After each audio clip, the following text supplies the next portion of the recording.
Bueno, Juan capítulo 8. Vamos a continuar el Evangelio de Juan. Y en este capítulo, Jesús tiene otro encuentro con los líderes religiosos. Aquí nos narra Juan cómo el Señor vuelve a altercar, vamos a decir, con estos líderes. Después que, como dice el versículo 53 del capítulo anterior, cada cual se fue a su casa después que tuvieron aquel problema con los alguaciles que mandaron a buscar a Jesús y apresarlo, y que no pudieron apresarlo porque por la palabra que él predicaba, decían, ningún hombre ha predicado nunca de esa manera. Entonces, después que tuvieron su discusión ahí, sus palabras, los líderes religiosos, que Nicodemo dijo que no se debe juzgar a nadie a la ligera, sino hay que tener en cuenta las cosas que ha hecho la persona. El resto de los líderes le dijeron, pues bueno, tú también eres Galileo, tienes que saber que de Galilea nunca ha salido nadie importante, ningún profeta. Bueno, dijimos que eso no tiene necesariamente que ser así, pero ni siquiera ese era el caso, ¿verdad? El caso era que eso no importa, el Señor no le importa de dónde levanta una persona. Y también estaban ignorando ellos que Jesús no nació en Galilea, sino nació en Belén. Bueno, aquí tiene entonces el Señor otro encuentro con ellos, con estos líderes religiosos, y vamos a ver cómo empiezan las cosas. Pero fíjese, ese versículo que he puesto en la pantalla, que es el versículo 38 de este capítulo, que dice, yo hablo lo que he visto cerca del Padre, y vosotros hacéis lo que habéis oído cerca de vuestro Padre. Ahí el Señor le está diciendo a los líderes que hay dos padres, vamos a decir entre comillas, ¿no? Hay dos padres, vamos a decir así es como el Señor lo presenta. Y vamos a ver que a partir de ahí, de ese momento, las cosas se empiezan a agudizar. El problema es en esta conversación se empieza a poner más tenso. La conversación siempre fue tensa desde el principio, ahora vamos a leerla. Pero cuando llega a ese momento, las cosas se ponen peor aún, y el Señor les llama a los líderes religiosos hijos del diablo. Hasta ahí se intensifican las cosas. Así de feo se pone todo. Que el Señor, siendo Dios y siendo hombre, conocía a estas personas y con toda potestad dada por el Padre, les llaman hijos del diablo. Pero vamos a ver cómo empieza esto. Fíjese, esto empieza con un pasaje bastante conocido, inclusive para los que no son cristianos o no han estudiado mucho la Biblia. Pero vamos a ver bien, dice, y Jesús se fue al monte de los olivos, y por la mañana volvió al templo, y todo el pueblo vino a él, y sentado él les enseñaba. Entonces los escribas y los fariseos le trajeron una mujer sorprendida en adulterio, y poniéndola en medio, le dijeron, maestro, esta mujer ha sido sorprendida en el acto mismo de adulterio. Y en la ley nos mandó Moisés apedrear a tales mujeres. Tú pues, ¿qué dices? Mas esto decían tentándole para poder acusarle. Pero Jesús, inclinado hacia el suelo, escribía en tierra con el dedo. Quiero anotar ahí por qué le trajeron a la mujer en adulterio. Citaron supuestamente la ley. Mira, esto es lo que dice Moisés en la ley que hay que hacer con ella, apedrearle, matar. ¿Por qué? Dice aquí, mas esto decían tentándole para poder acusarle. Recordemos que ellos querían matar a Jesús. Ya desde hace un tiempo estaban atrás de él para echarle mano y matarlo. Pero no habían encontrado la ocasión, humanamente hablando. Y desde el punto de vista divino de Dios, lo que sucedió es que la hora de Jesús no había llegado. No era todavía, perdón, desde el punto de vista de Dios, el momento para sacrificar a su hijo aún. Y es por eso que desde el punto de vista divino no había pasado. Ahora, si usted analiza las cosas desde el punto de vista humano, pues no habían podido echarle mano porque él o se escabullía entre la gente o simplemente no podían ellos encontrar en ese momento la razón para agarrarlo, cosas así. Eso es lo que pasaba humanamente. Pero entendamos que Dios estaba detrás de todo, controlando toda la situación. Mire, vamos a ver qué más hace Jesús aquí cuando empieza. Fíjese qué reacción tan extraña cuando le traen una mujer en adulterio, que ya se sabe, o sea, se sabe que la mujer adúltera tenía que ser apedreada. Mira la reacción, empieza a escribir cosas del Señor en la tierra. Es interesante que Juan nunca nos dice qué fue lo que escribió. Así que usted y yo mejor no inventemos tanto, No nos pongamos a inventar, podemos decir, especular, vamos a decir, podemos ponernos a decir, bueno, quizás fue esto, vamos a decirlo en un momento, pero no vamos a decir, es que lo que escribió fue tal cosa. Es que no sabemos eso, que Juan no lo cuenta ahí. Mire, y como insistieran en preguntarle, se enderezó y les dijo, el que de vosotros esté sin pecado, sea el primero en arrojar la piedra contra ella. Eso es una frase muy conocida, inclusive entre los que no conocen mucho la palabra de Dios. E inclinándose de nuevo hacia el suelo, siguió escribiendo en tierra. Fíjese. Ahora, ¿qué escribía el Señor en la tierra? Bueno, hay quien dice que lo escribía en los 10 mandamientos. Y tiene cierta lógica porque, claro, le puede tomar un rato escribir, ¿no? Y puede ser que sean los 10 mandamientos. Porque lo que está diciéndoles él ahí es, ok, ustedes quieren ejecutar el juicio según la ley de Moisés. Sin embargo, miren la ley. Miren lo que dice la ley. O sea, de verdad ustedes que no tienen potestad para hacer esto, van a hacerlo. De verdad ustedes que no cumplen con la ley de Moisés, que son los primeros que no lo cumplen. Ya en capítulos anteriores, él dijo esto claramente. Ustedes no cumplen con la ley. Porque lo primero que querían hacer es matarlo a él, injustamente. Ya eso es una violación de la ley. Querer matar a un hombre injustamente. Como dice él, yo nada más que les he predicado a ustedes la palabra, la verdad. Yo vine a decirles la verdad y ustedes me quieren matar.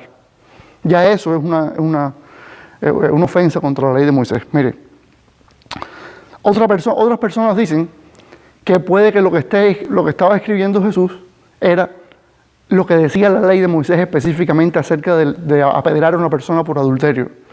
Y fíjese que aquí está, cuando usted ve en el versículo 5, en la concordancia en mi Biblia, las letricas pequeñas dice, Levítico 20:10, Deuteronomio 22, del 22 al 24.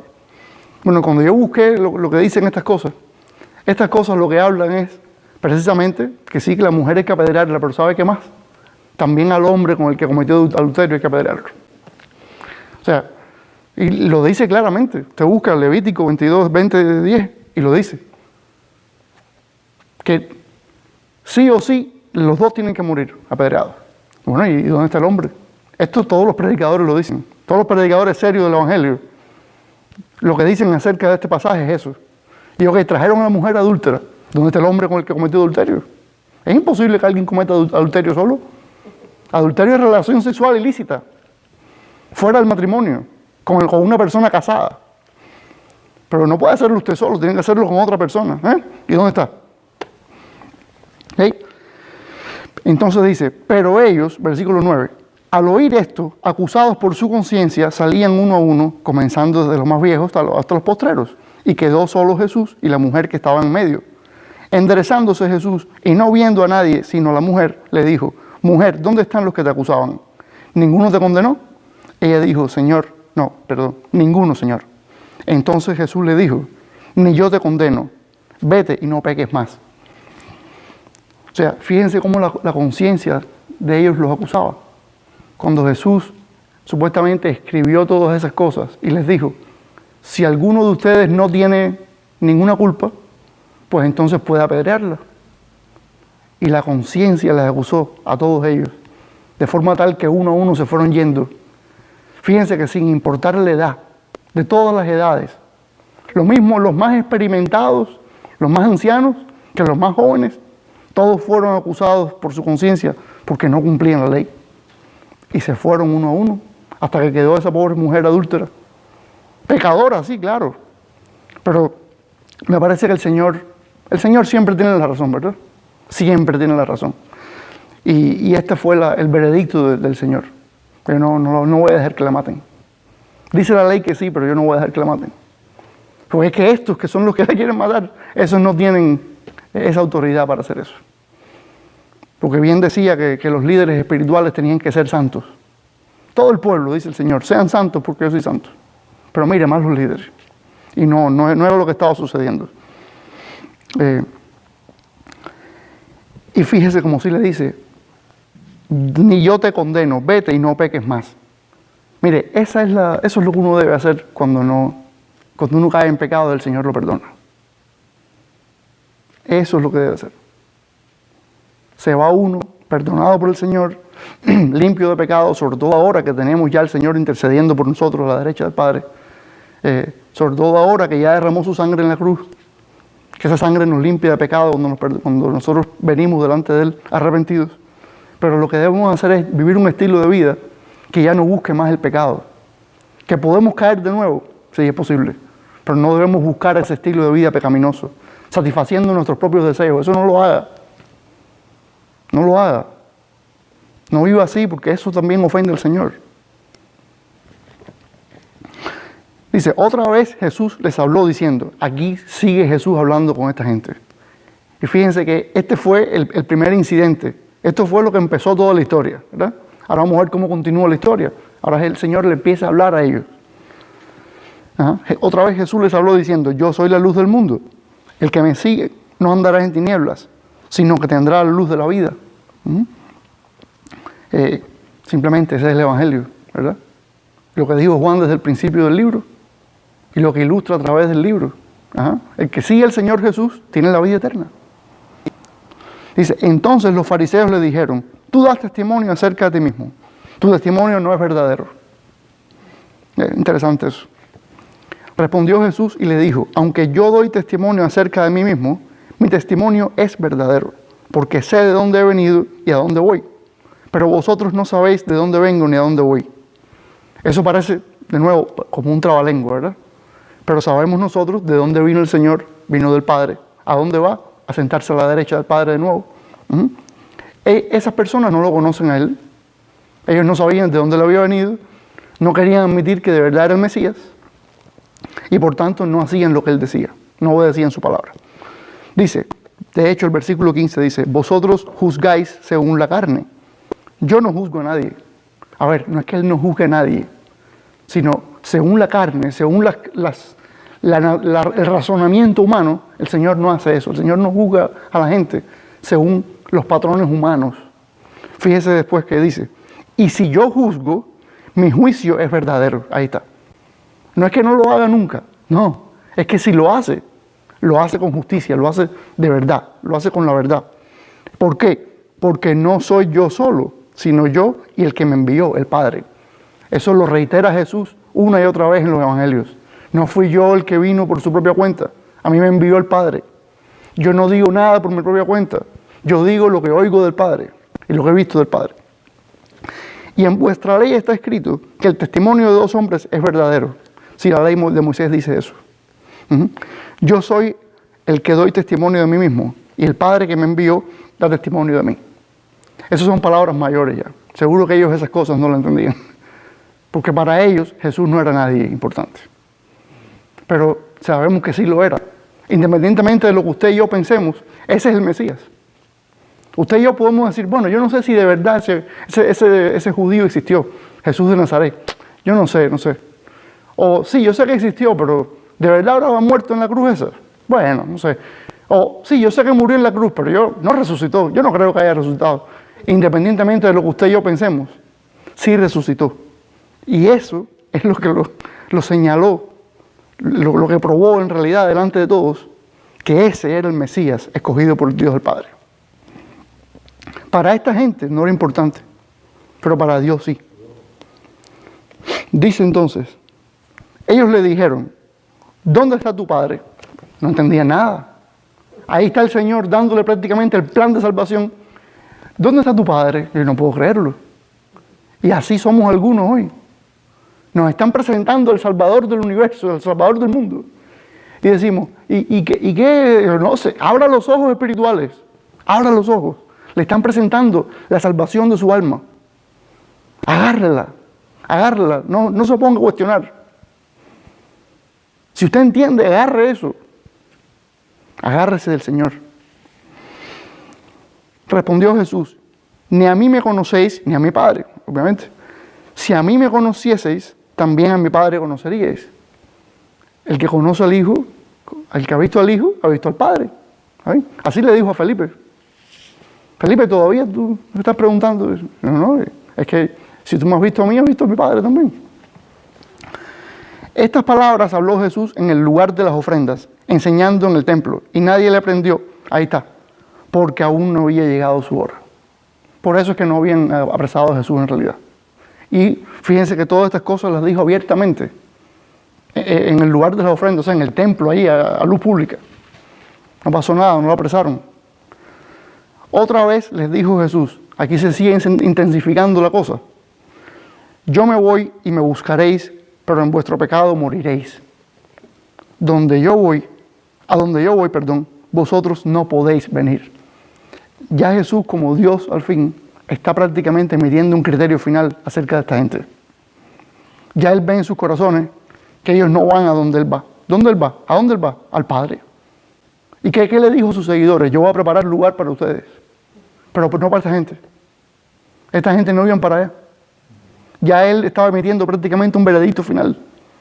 Pero aquí suena todavía como acertijo, ¿verdad? Suena todavía como una especie de trabalengua, un acertijo. Todavía ellos no entienden lo que Él está diciendo. Pero la cosa se sigue desenvolviendo, eso no se queda aquí. Dice, decían entonces los judíos, ¿acaso se matará a sí mismo? Que dice, a donde yo voy, vosotros no podéis venir. ¿Será posible? ¿Cómo que se matará a sí mismo?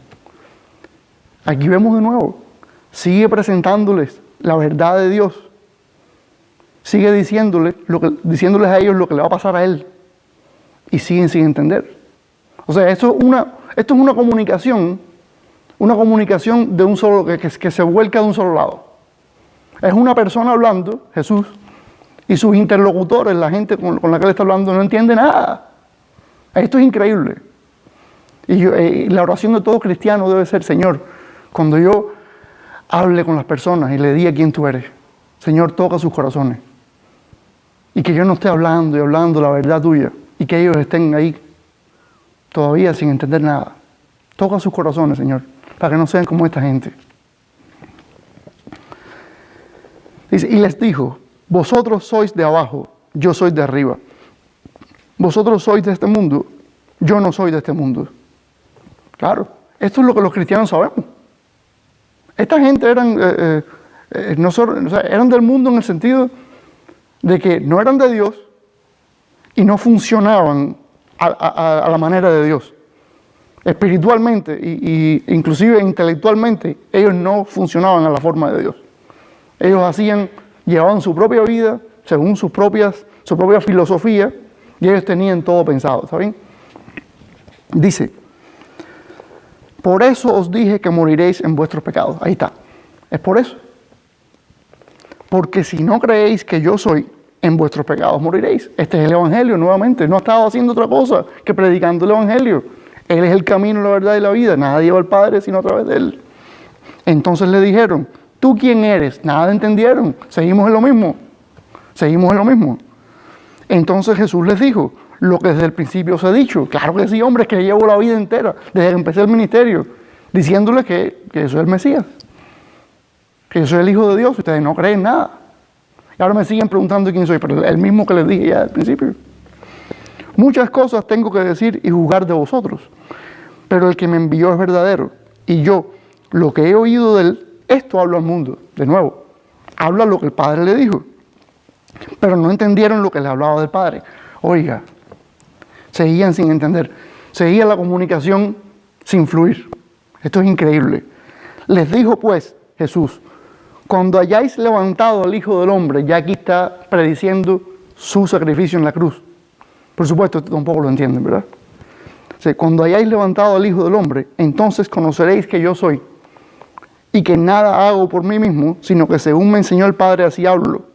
Porque el que me envió conmigo está. No me ha dejado solo el Padre, porque yo hago siempre lo que le agrada.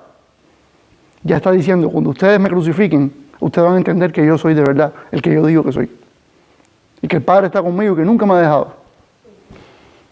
Pero no, seguía la comunicación rota. ¿Por qué?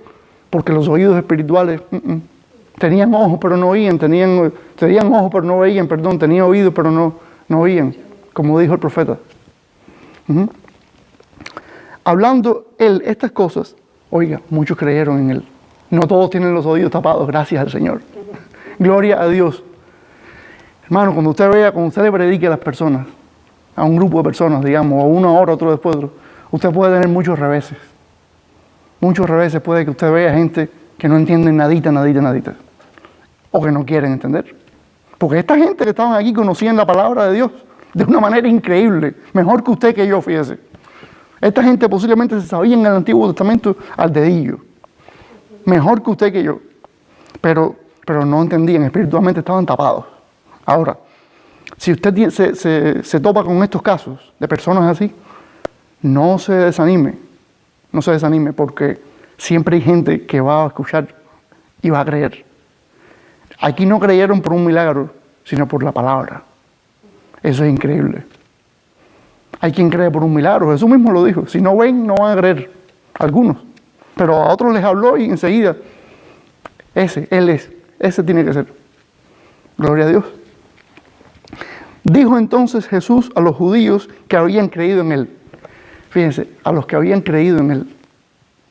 Aquí vemos que las cosas no fueron tan bien después. Eso de creer en Él, parece que había su cosa ahí. Si vosotros permaneciereis en mi palabra, seréis verdaderamente mis discípulos. O sea, para ser verdadero discípulo de Jesús, uno tiene que permanecer en su palabra. ¿Qué quiere decir? Seguir en el camino de Él. El que no sigue no es un discípulo verdadero. No, es que yo soy discípulo de Jesús, sí, pero estoy viviendo como yo quiero. No, el que es discípulo de Jesús vive como Jesús dice que hay que vivir. Esa es la marca del discípulo. El discípulo es el que usted ve que está viviendo como Jesús dijo. ¿Por qué? Porque por amor a Él, porque tiene su espíritu dentro de Él, que lo ayuda, que le da fuerza a caminar en la verdad de Jesús, a hacer las obras que ya Dios preparó de antemano, como dice Pablo. Le respondieron.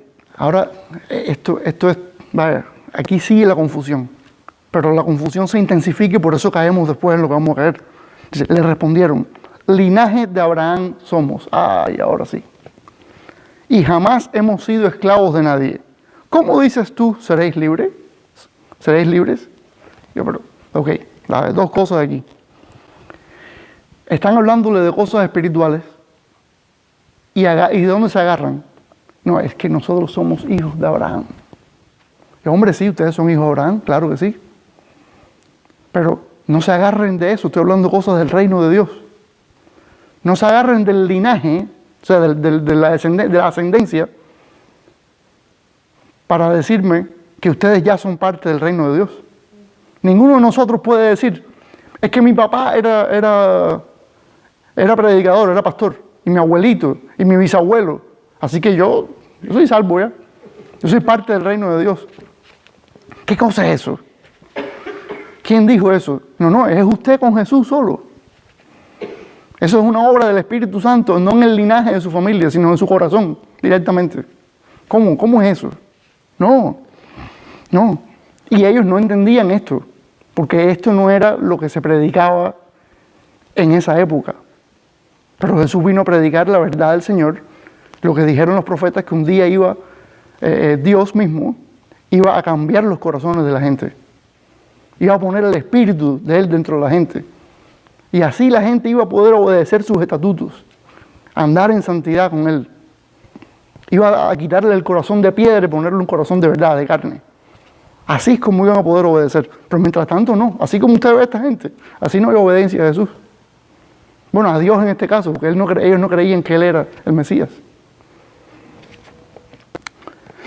Dice entonces, lo otro acerca de Abraham. Dice que nunca han sido esclavos de nadie. Entonces, ¿qué pasó con Egipto? Y los 430 años que tuvieron en Egipto. Que no han sido nunca esclavos de nadie, pero tuvieron 4 siglos en Egipto como esclavos. Y precisamente en la ley que dice el Señor, ustedes van a hacer esto que yo les dije. ¿Por qué? Porque yo soy el Señor su Dios, quien los sacó de la tierra de Egipto, lugar de esclavitud. Y es que eran esclavos, hombre, por eso es que debían en agradecimiento y en amor obedecer a Dios, porque Dios los sacó con poder de Egipto. Hace años, sí, hace años. Pero esa es la historia de ellos, esa es la tradición. La tradición de ellos precisamente es que ellos eran esclavos y fueron rescatados por el poder de Dios y la gracia de Dios.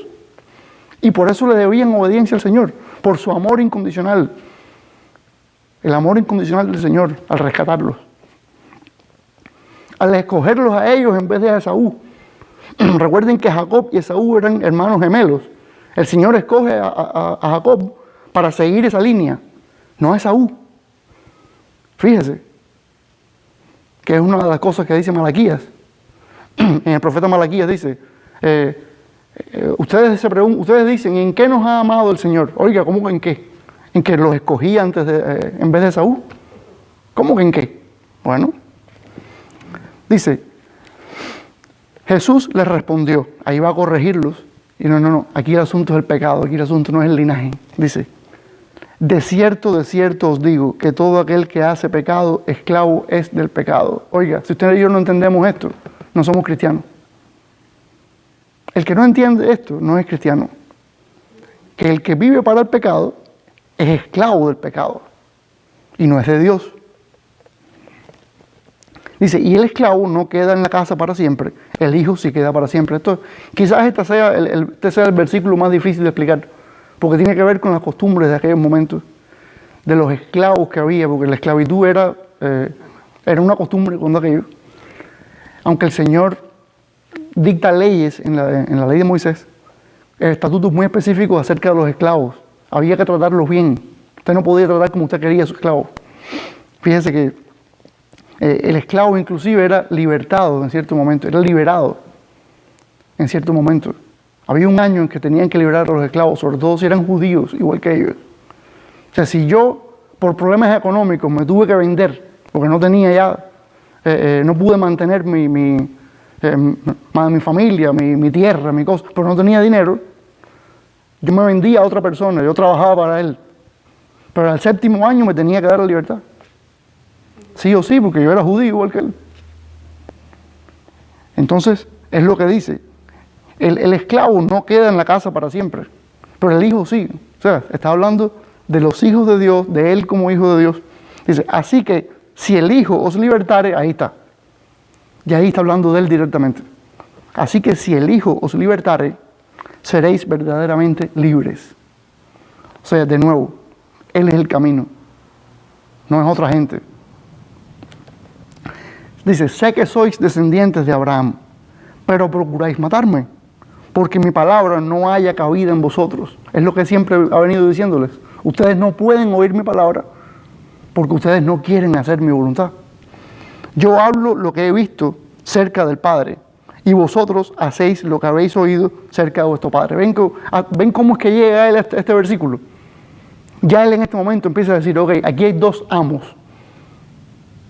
y el mío es Dios, que es mi Padre. Así que hay otro amo, que es el de ellos, que no es Dios. Y aquí empieza la cosa a ponerse más dura. Respondieron y le dijeron, nuestro padre es Abraham. Jesús les dijo, si fueseis hijos de Abraham, las obras de Abraham haríais. Pero ahora procuráis matarme a mí, hombre que os he hablado la verdad, la cual he oído de Dios. No hizo esto Abraham. Ahí está. Lo querían matar, es lo que hablaba era la verdad. Abraham no hubiera hecho eso. Abraham sí, Abraham es considerado el padre de la fe. Abraham le creyó a Dios y Dios lo consideró justo por eso. Eso fue lo que hizo Abraham, un hombre justo, creerle a Dios. Esta gente no le creían a Dios, le creían en sus propios intereses, pues querían matar a este hombre porque este hombre es una amenaza para ellos, político, ideológica, qué sé yo. Era una amenaza política quizás, porque estaba haciendo demasiados milagros y predicando la palabra con demasiado poder. Y entonces afectaba el estado de las cosas en aquel momento. Pero en realidad el reino de él no era de este mundo. Él no vino a formar nada, él no vino a meterse en política ni nada de eso. Dice, vosotros hacéis las obras de vuestro padre. Y ahí va a empezar. Entonces le dijeron, nosotros no somos nacidos de fornicación. Un padre tenemos, que es Dios. Hay algunas personas que dicen que esto es una alusión directa a Jesús. A Jesús. ¿Por qué? Porque como María concibió por obra del Espíritu Santo, tuvo a Jesús por obra del Espíritu, esto podía ser una alusión directa a que nosotros no somos hijos de fornicación como tú. Ellos lo que pensaban era que él no estaba clara su ascendencia. Porque ¿con quién tuvo esa muchacha ese hijo? O sea, el mismo José no creía. El mismo José quería divorciarse de María, porque no habían tenido relaciones todavía. Estaban comprometidos ya legalmente, pero no habían tenido relaciones. Pero si el ángel se le apareció, o sea, si el ángel no se le hubiera aparecido, hubiera sido otra cosa, pero el ángel se apareció.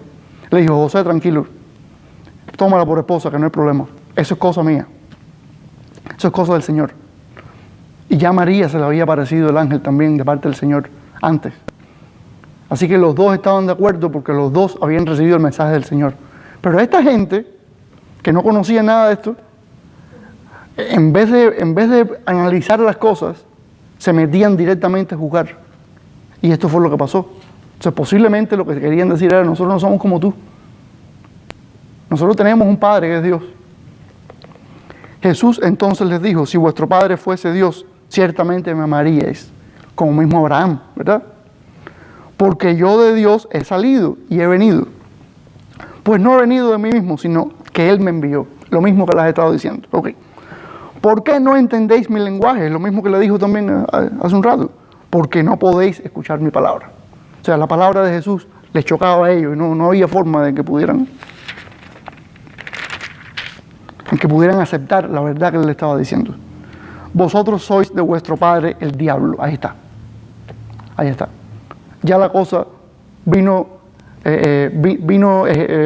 haciéndose más grande, más evidente, hasta que llegó el clímax. Dijo, esta es la verdad. Ustedes son del diablo. Y los deseos de vuestro padre queréis hacer. Sí. Dice, Él ha sido homicida desde el principio y no ha permanecido en la verdad, porque no hay verdad en Él. Cuando habla mentira, de suyo habla, porque es mentiroso y padre de mentira. Y aquí vemos las características del diablo, ¿verdad? Fíjate. Y si vamos al jardín del Edén, donde Adán y Eva, esto se explica perfectamente, ¿verdad? Dice, a mí, porque digo la verdad, no me creéis. O sea, ustedes hacen las cosas del diablo, no las de Dios. Porque yo vengo a decirles la verdad de Dios, pero ustedes a mí no me quieren, no me creen. ¿Quién de vosotros me redarguye de pecado? O sea, en otras palabras, ¿quién me puede señalar a mí por pecado? Porque por pecador. ¿Qué pecado cometí que ustedes pueden señalarme? Pues si digo la verdad, ¿por qué vosotros no me creéis? El que es de Dios, oiga, las palabras de Dios oye. Por esto no las oís vosotros, porque no sois de Dios. Ahí está. Ahí está.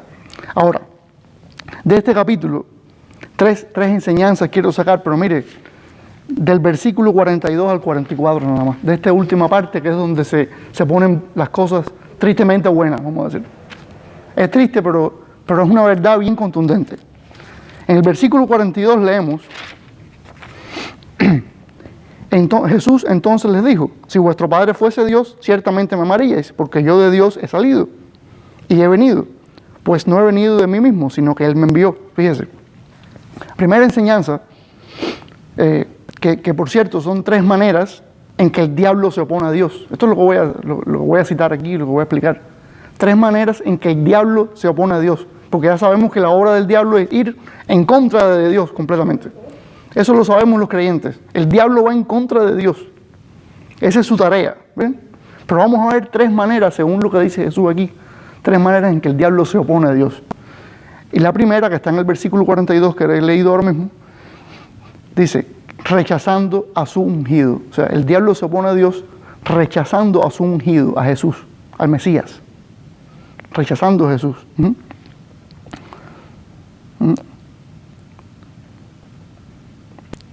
Fíjese que dice, si vuestro Padre fuese Dios, ciertamente me amaríais. Fíjese, eso es lo que se espera de los hijos de Dios, que amen a Jesús. Pero ¿qué pasaba con esta gente? Estaban rechazando a Jesús.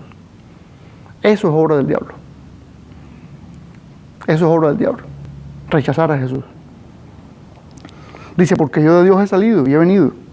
Pues no he venido mismo, sino que del que me envió. O sea, ¿cómo usted va a decir que usted viene de Dios, pero usted le presentan a Jesús y usted dice, no, yo no sigo a Jesús? Eso no tiene sentido.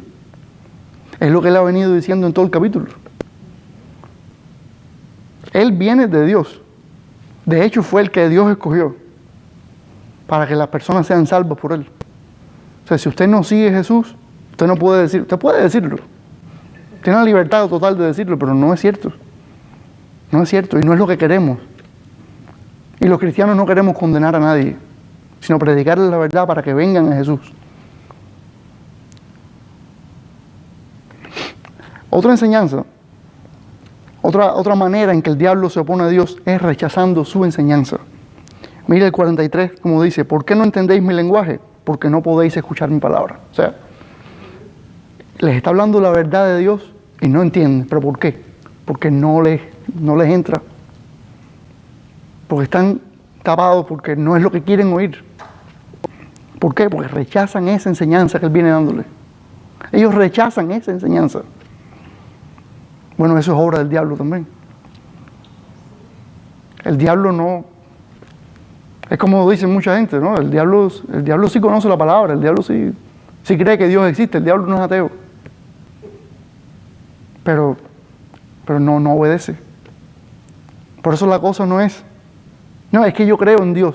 Yo sí, pero ¿para quién tú vives? Tú vives para Jesús, tú sigues a Jesús, vives para Dios. Yo, bueno, yo necesitas seguir a Jesús. Esa es la vida eterna, es seguirlo a Él, conocerlo a Él.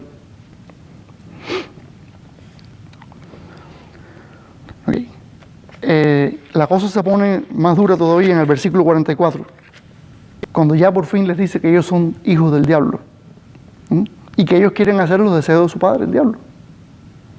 Y que el diablo empiece a describir el diablo. Esta quizás es la descripción más detallada del diablo en este pasaje. Él ha sido homicida desde el principio y no ha permanecido en la verdad, porque no hay verdad en él. Si usted se va al jardín del Edén, a Génesis, eso fue lo que sucedió. Tienta a Eva por su orgullo de querer ser igual a Dios, cae, le da a su esposo Adán, Adán come también del fruto y fuera. ¿Obra de quién? ¿Por dónde empezó? Vamos a decir, el diablo. El diablo, que empezó a decirles, con que Dios dijo, con que Dios ha dicho, no coman de... No puedes cuestionar la palabra de Dios. Esa es la verdad de Dios. No rechaces la verdad de Dios. Eso es obra del diablo. Eso es obra del diablo. El diablo no permaneció en la verdad, ¿no? Porque no hay verdad en él. Fue mentiroso desde el principio. Dice, cuando habla mentira, de suyo habla. O sea, eso es lo que lo caracteriza, la mentira. Porque es mentiroso y padre de mentira. Esa es la característica del diablo, mentiroso. Y a mí, porque digo la verdad, no me creéis. O sea, esa es la obra del diablo. No le cree el que dice la verdad, sino el que dice la mentira. Cuando Jesús fue tentado en el desierto, que fue el Espíritu el que lo llevó, cuando se bautizó en el río Jordán, lo bautizó Juan el Bautista, fue el desierto llevado por el Espíritu para que lo tentara el diablo. ¿Qué es lo que le decía el diablo? Si eres el Hijo de Dios, haz tal cosa, que las piedras se convierten en pan, porque tenía hambre Jesús. Si eres el Hijo de Dios, ¿cómo que si eres el Hijo de Dios? ¿Qué te pasa? ¿Cómo que si eres el Hijo de Dios? Si Dios acaba de decir en el río Jordán que la voz del cielo se oyó, este es mi Hijo amado.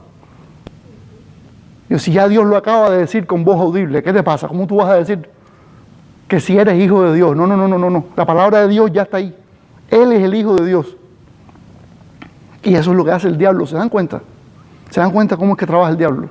Ese es el trabajo de él. Ya Dios acababa de decir, este es mi Hijo amado. Y ahora él le viene a decir, si tú eres hijo de Dios de verdad, convierte las piedras en hombre. No, yo no necesito convertir ninguna piedra en pan.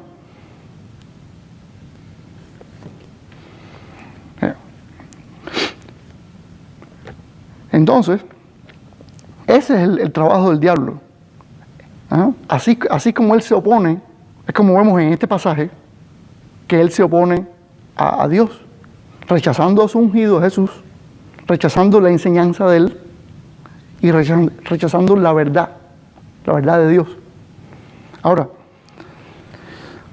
esto no está solamente en este pasaje. Cuando usted lee las cartas de los apóstoles, esto está por todas partes también.